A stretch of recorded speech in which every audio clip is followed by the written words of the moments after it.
high-voltage capacitors and transformers hooked up to an antenna and a ground wire. By stimulating the existing oscillations of space energy, his radiant energy device ran for days, putting out 50 kilowatts of electricity. His public demonstrations attracted newspaper coverage and scientists from Bell Laboratories and the Department of Agriculture's Rural Electrification Administration. Although no one could find evidence of fraud, neither could anyone explain how the radiant energy device worked. During the 30s, he developed semiconductors and transistors that were far ahead of their time. Unfortunately, as all too many inventors have suffered, when he refused to sell out to powerful interests, Moray and his family were threatened, shot at, and their laboratory ransacked. Ignored by the U.S. Patent Office, Moray quietly stopped public disclosure of the device after it was destroyed by his assistant, Felix Frazier, a communist sympathizer who was frustrated when Moray declined his repeated offers to take that technology to Russia. Today, Moray's sons, John and Richard, continue to pursue their father's dream. In Europe, Victor Schauberger's vortex experiments during the 1930s resulted in an advanced understanding of how the spiraling motions inherent in all natural systems reverse the effects of entropy. By studying the properties of inwardly spiraling water, he created an implosion generator that concentrated electrical charge. Victor Schauberger is one of my heroes who talked about a possible science based on the inward motion rather than let's explode everything, break it up and study the atom by breaking it up into little pieces. Let's study the atom by looking at how it wants to move naturally in a spiraling motion. And the same with everywhere you look in nature.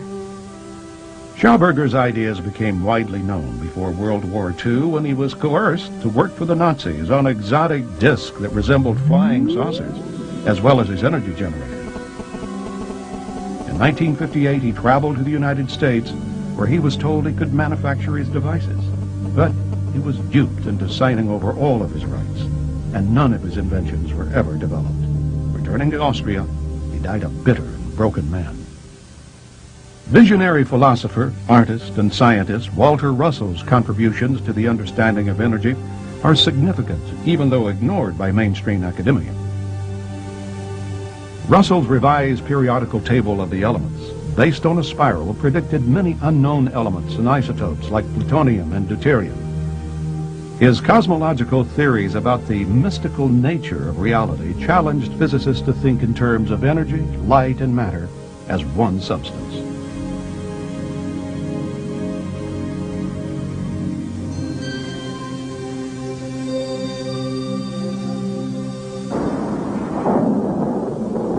There's electricity in the air. It's a common expression and one that's true. Take a comb, run it through your hair on a dry day, and you can get a static shock. Sure, it's electricity, all right, but could it also be tapped to produce sufficient energy we could all use? Benjamin Franklin is credited as being the inventor of the electrostatic motor back in the 1700s, but its power output was modest. The Wimshurst electrostatic generator is a high-voltage mechanism developed in the 1800s, which can be hand or self-started and will produce dramatic sparking while charging Leyden jars. Today, it's used in teaching about electricity, but its practical applications are considered inconsequential. A high-tech variation of the Wimshurst device is the Testatica, or Swiss ML converter. Developed by Paul Baumann of the Maternita community in Switzerland during the 70s, this free energy device is a marvel that has been in operation for more than 20 years, supplying electricity to the small, self-sufficient Christian community. Many technical experts have come away stumped by its excess output. However, because the community feels that the majority of mankind is not ready to be responsible for such unlimited energy, they're keeping the technology under wraps until such time the world is spiritually prepared. Other researchers, like Dr. Oleg Jefamenko, continue to pursue real-world applications for harnessing the electrostatic motor. His accomplishment, I feel, is the best, is that he used a specific type of electret which is a waxy substance which holds charge, and it's like in many ways a magnet, electrical analog of a magnet. And he's achieved a 0.1 horsepower motor, which is a small device. And this runs continually on atmospheric electricity. Like the homopolar generator, the electrostatic motor is based on the dynamics of our Earth environment. As with wind and solar power, they offer real, sustainable alternatives that, with only modest gains in efficiency, could contribute to the replacement of our current dependence on fossil fuels. Are we clever enough to learn from the clues our planet is providing?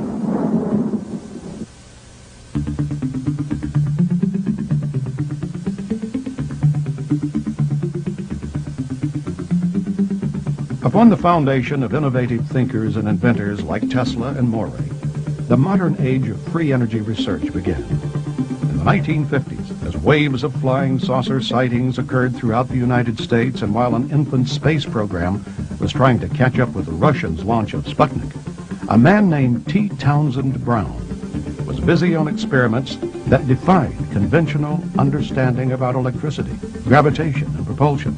Along with Drs. Paul Byfield and Agnew Bonson, Brown took high voltage to the next extreme. In this rare home movie, the earliest experiments in electrogravitics are recorded.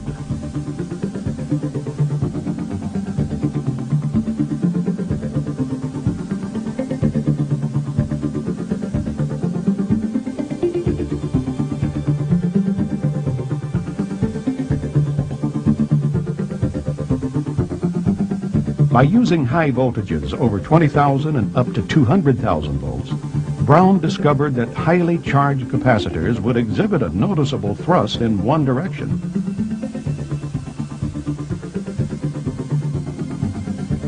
Although awarded a patent for his electrokinetic generator, no one has ever reproduced his experiment until recently. Larry Davenport, shown here demonstrating his replication of Brown's electrokinetic apparatus, explains. But when I first began to read Brown's stuff, I didn't quite understand the difference between the ion wind devices, which there's a lot of them out there, and some of them are very efficient as far as producing ion wind, and his particular apparatus.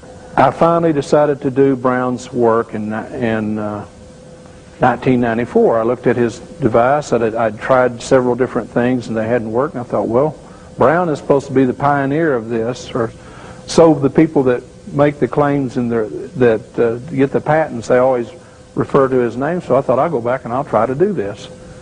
Getting it balanced was real important. His method of propulsion specifically was using the charge separation, high voltage charge separation on a vehicle. He found that circular craft were better for that application than winged craft. However, recently we found through Dr. Paul LaViolette's research that the B-2 bomber actually seems to qualify as an electrogravitic craft. The military has admitted that it electrically charges the forward leading edge of the wings. There's also a very high dielectric being used. Depleted uranium is used on the forward edge of the wings. And whether or not there are other applications for that technology and that design, we're recognizing that because the exhaust gas is also negatively ionized, that all of a sudden we have the high voltage charge separation that's necessary to provide an extra propulsive force, especially at high velocities. So electrogravity in that aspect is a very simple process, but does provide a good amount of force for a very small amount of energy input. As with many other promising inventions developed during the Cold War years, the National Secrecy Act prevented scientists like T. Townsend Brown from commercializing or even publicizing any technology which could potentially be interpreted as having a military application.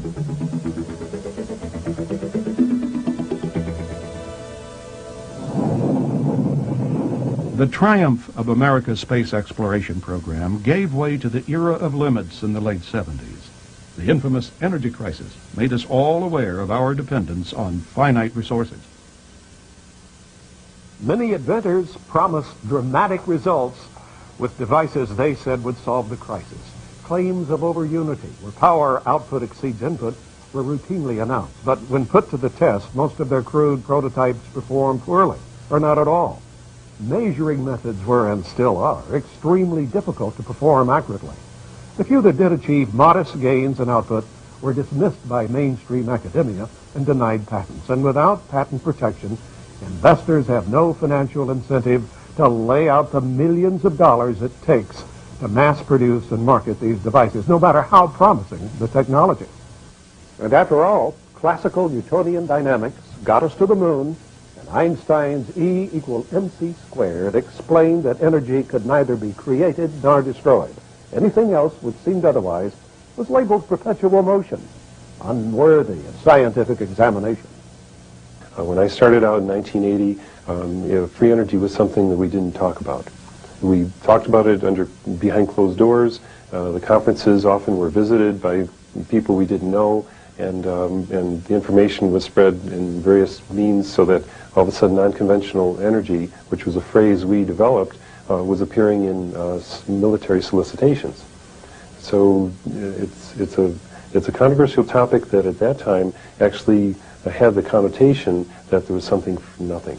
Therefore, it was unscientific, and these are a bunch of lunatics who are talking, and sooner or later the scientists will educate them about what's the various laws of physics that are being violated.